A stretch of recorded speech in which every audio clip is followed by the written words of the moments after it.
സ്ത്രീധനം കുറഞ്ഞുപോയെന്ന് ആരോപിച്ച് വർഷങ്ങളായി ഭാര്യയെ മർദ്ദിച്ച ഭർത്താവ് അറസ്റ്റിൽ. തിരുവനന്തപുരം മലയൻകീഴ് സ്വദേശി ദിലീപിനെയാണ് പോലീസ് പിടികൂടിയത്. ഒരേ കുറ്റത്തിന് ഇത് രണ്ടാം തവണയാണ് ഇയാളെ പോലീസ് അറസ്റ്റ് ചെയ്യുന്നത്.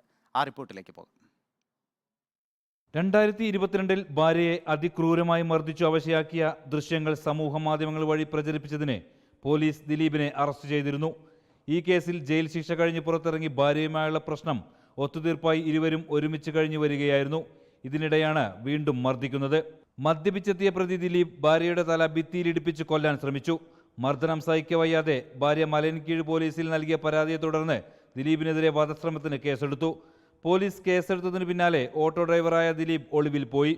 പ്രതിയെ കണ്ടെത്താനായി പോലീസ് നടത്തിയ തിരച്ചിലിനൊടുവിൽ ഡിവൈഎസ്പി ജയകുമാറിന് ലഭിച്ച രഹസ്യവിവരത്തിന്റെ അടിസ്ഥാനത്തിൽ Malayinkeezh SHO Nizamuddin, grade SI Gopakumar, grade senior CPO Anilkumar, CPOമാരായ ദീപു, ശ്രീജിത്ത്, ഷിജുലാൽ, അനീഷ് എന്നിവരടങ്ങിയ സംഘം പ്രതിയെ അറസ്റ്റ് ചെയ്തു.